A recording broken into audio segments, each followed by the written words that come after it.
cafeteria and a dark room by an assistant sheriff on the department, which he hasn't named. I'm just kind of curious who the assistant sheriff is. But I'm told to do an exclusive contract and influence the contract. That's illegal. You can't do this. And so my question is, why wasn't this reported? Why wasn't a departmental executive punished? Why wasn't an investigation started? How come the FBI or our internal criminal didn't know about it? To influence the contract is illegal. Why didn't we do anything? Well, the first part is that assistant sheriff is not running for sheriff. He's retired, so I don't need to name him. And secondly, Bob Olmsted was never a station captain, so I don't expect him to understand this. But the department policy says that the station captain has the exclusive authority to determine how many tow companies you need. It's not a law, it's a policy. I could have one tow company, I could have 15 tow companies, as long as they're approved and inspected by our Major Crimes Bureau. And they all were. What he wanted me to do was make a decision about giving all the tows in the area to one company. I didn't want one company, I wanted multiple companies, so I said no. What he was asking me to do was not illegal, but it was highly unethical, and I can't write a police report or arrest somebody for being unethical. I simply said no, and I stood my ground. All right, since you have the mic, perhaps you can take the next opportunity to ask one of your colleagues a question. You know, I've lived in LA County my whole life, and I've raised my kids here. But I understand that Bob Olmsted raised his kids in Orange County and recently moved to LA County just to run for sheriff. Is that true, Bob? Yes, it is. I moved 5 miles from Huntington Beach to Long Beach, 5 miles. But I tell you, I know what the problems are in the organization, and I'm the only candidate who's got a comprehensive pathway to reform. No other candidate has it. 17 pages of what I'm going to do on the department. 17 pages of what you, the citizens, are going to hold me accountable for. Nobody else has got a comprehensive plan like I do. I don't think 5 miles is going to discredit me at all. Chief McDonough, would you like to ask one of these gentlemen a question?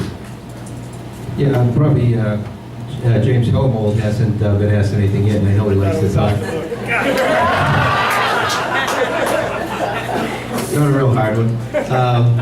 You've been in the organization now a good long time and been in a position to be able, we talk about the issues within the Sheriff's Department, and we've been over this over and over again. In your role throughout this, the last 5 years, say, what have you done to be able to try and turn the organization around, given the latitude and responsibility you had during those last years? He is a class act, by the way, because he could, I thought it was going to be a little bit harder. Thank you, Jim. No, I appreciate that. And it's a fair question. I think that's, Jim has made, I respect Jim. He's actually a leader in law enforcement that we respect. And he brings up a fair question of what has been done to try to fix the problems and a fresh set of eyes and that whole notion. I think it's a fair and legitimate question.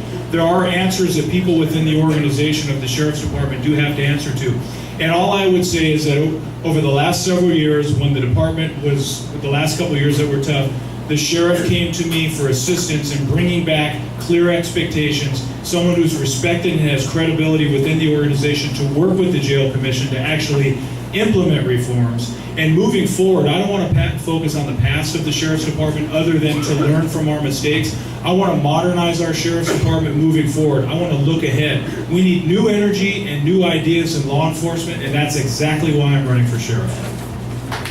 And I believe you have the opportunity now to return the favor to one of these fellows. All right, Jim. No, I'm just kidding. No, actually, I have great respect for Jim, and so I'll leave it at that. I'm running on my own qualifications, so I prefer not to ask a question. Let me ask a question. I'm going to start down the end with Bob, and then we'll come back to this. Talk about your vision of law enforcement, your philosophy as a chief law enforcement officer of the county. Is it about being tough? Is it about compassion? Is it about fairness? I mean, if you had to define sort of your vision, your philosophy of law enforcement, how would you do that? Tom Peters wrote a book, In Search of Excellence, that basically said the top CEO needs to have a vision of where we're going to go. And I'll tell you right now, we don't have a vision on the LA County Sheriff's Department. And I say that because when's the last time you ever heard of our jails being undercrowded? Never. We've always been overcrowded. They've been that way for about 40, 50 years. So what I see myself is having that vision. There's a book out, Good to Great, that talks about putting the right people on the bus and then having that bus that'll be able to run itself. The sheriff just needs to have the vision to be able to see where we're going to go in the future and how we're going to get there. Thank you. You know, when you look at leadership, whether it's a corporation or whether it's a police department or whatever kind of organization it is, really people look to their leader for similar qualities. And it comes down to character, that the person's going to have integrity and do the right things for the right reason, that they're going to be competent in what they do. You want somebody who knows the job and knows how to carry out the mission. And then also compassion. And policing is and always will be a people business, no matter how much we involve technology as a tool to be able to help us do it better or more efficiently. It's a people business. And when we go face to face with people, that's where we build trust with the community. The sheriff needs to have a vision. They need to be able to communicate that vision. They need to be able to do it with credibility, and they need to be able to hold people within the organization accountable for getting that vision accomplished.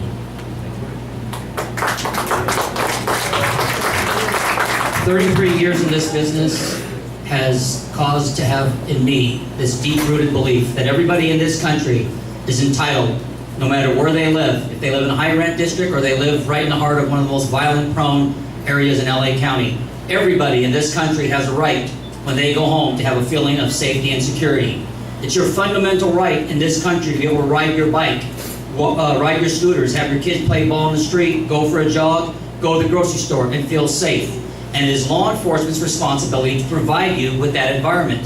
I'm running because I have this deep-rooted belief and a history, a proven track record of providing sensible solutions to making your community safer in every community that I've worked in throughout my course of my career. Thank you.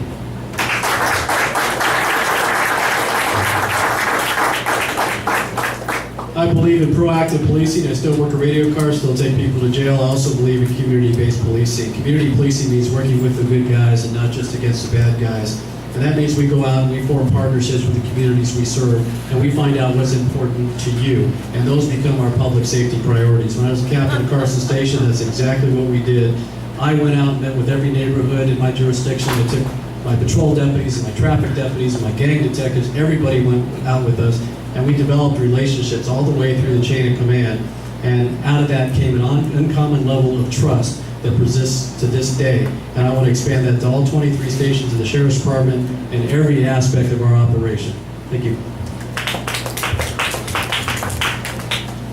Well, I want to modernize our Sheriff's Department, meaning not just with equipment and technology and technical expertise, but new energy and new ideas. What do I mean by that? I mean transforming the way we handle public safety in general.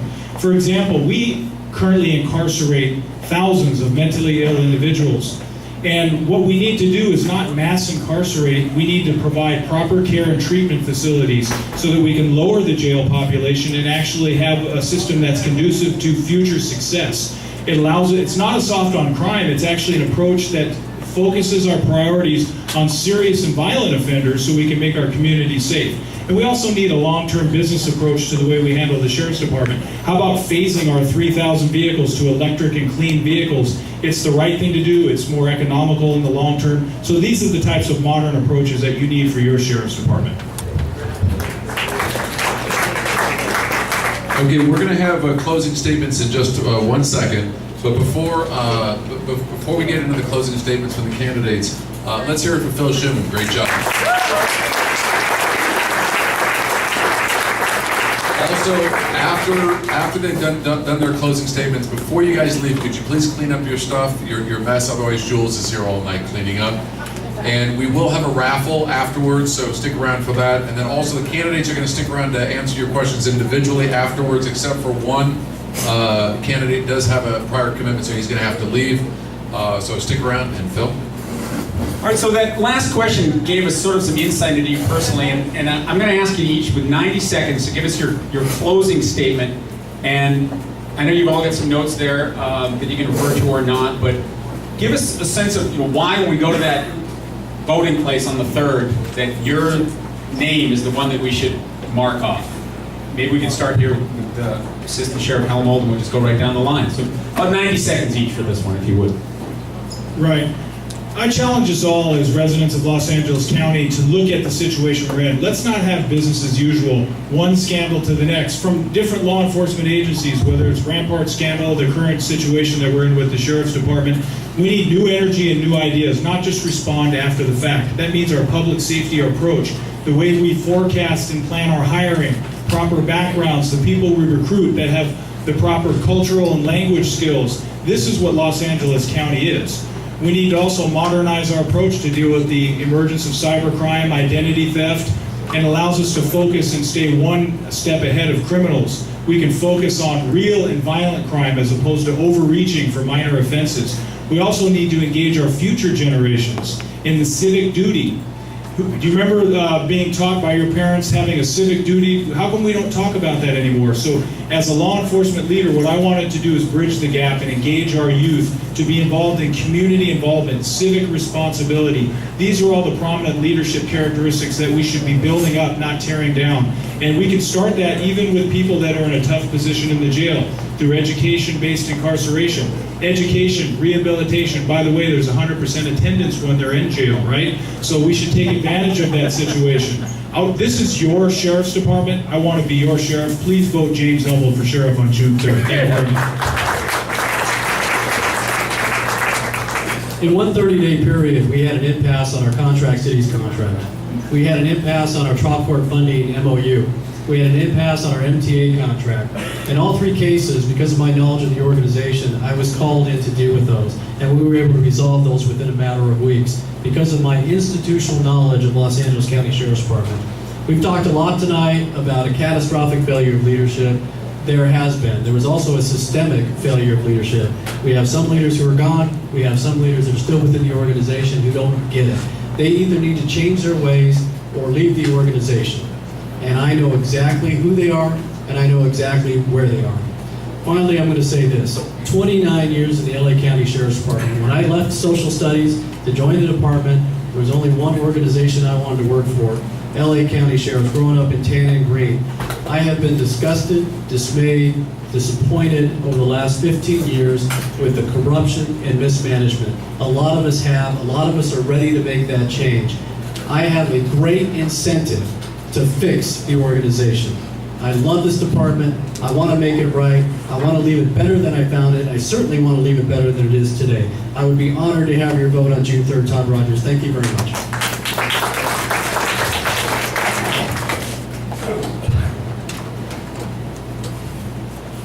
We began tonight with a bang, and certainly the usual attacks occurred.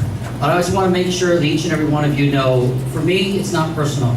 And listen, I know we're fighting for the top cop job in the county, and this is politics. And as they say, politics is a contact sport, so I certainly don't begrudge my opponents here. I mean, I have a lot of respect for the fact that between 25 and 35 years, each one of them put their lives on the line for your safety and mine. So I certainly have a tremendous amount of respect for what they've done.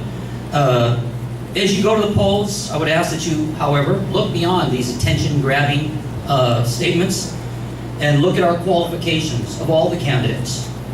I think take a look at our proven track records. 33 years in the business. I went from deputy sheriff to undersheriff. I'm the only candidate up here that's worked in or commanded every single division and unit in the Los Angeles County Sheriff's Department. I'm a certified public accountant.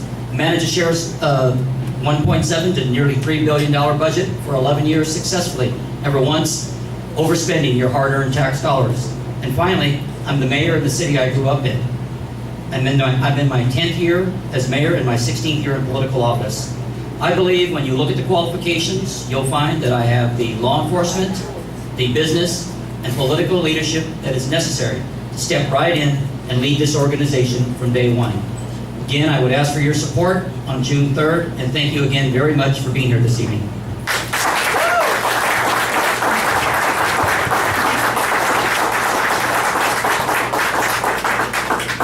Thank you. I look at what we all bring to the table, and I'll talk about my own qualifications. 3 decades of experience, 33 years in the business, working in LA County law enforcement, LAPD for 29, and the chief of police in the city of Long Beach for the last 4. I bring a fresh perspective to the LA Sheriff's Department. I am an outsider. I was an outsider in Long Beach when I went there, and that worked out well. Of the group that you're looking at here, I'm the only one that's run an organization, and I'm proud of that. And I've learned a lot in doing that. I'm responsible for putting a team together that reduced crime, both in LAPD and Long Beach PD, which is, at bottom line, our core mission. I put command accountability systems in place to hold our people accountable, to be able to reach those goals, to be able to achieve milestones so we move forward and we track our progress. My style has been firm but fair relative to discipline, and you can talk to people both in LAPD and Long Beach PD about that. I spent a year sitting on the Citizens Commission on Jail Violence, studying the Sheriff's Department during its darkest hours. To be able to do that, that was an education I couldn't have paid for. We issued a report with 63 recommendations for change, and we move forward with those now. I have the widespread support. I'd ask you to pull up my website and take a look at that. That's the team we're going to need to be able to do what's needed to do to make the organization successful, to be able to deal with the many outside variables that are coming our way, such as realignment. And I have the full support of the policing community within the county, so we move forward as one team, one vision, and we're going to be successful. I'd ask you sincerely for your vote on June 3rd. Thank you all very much. Jim McDonald.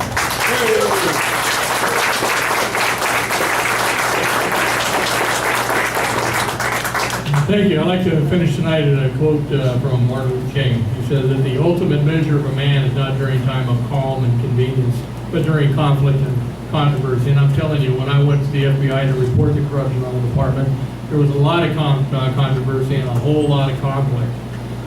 The other aspect is we've got a creed on our department, talks about being painfully honest by David Marks, and that's what I am, painfully honest. I'll tell you what it's like. And I say this humbly, I've got the courage, the honesty, and the integrity to put this department on track and back on track so we can be the most prestigious organization that we once were. I came out of retirement personally because it is a calling to go ahead and do this. I love the department for that. I sat down with Todd Rogers and Jim McDonald before I even announced I was going to run, when nobody was going against Lee Mock. And I asked them both, why aren't you guys going to run? They said, you're not going to win, you're not going to beat him, you got to raise so much money, it's not worth the effort, we're just going to sit back and watch. Well, that's calm and that's convenience. We need somebody who's going to step up at a time, who's got the courage and integrity to go ahead and take on the organization for the right reasons. And that's what I did with against Lee Baca. Colin Powell once said, command's lonely, and sometimes you just have to stand up there by yourself and take it on.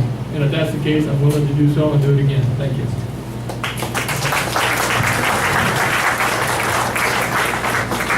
Well, I want to thank all 5 of you gentlemen for participating. The election, I'm sure you know, is June 3rd. If nobody gets more than 50% of the vote, then we do it again in a runoff. And I speak for everybody, and I want to thank you for all of your years of public service to the community.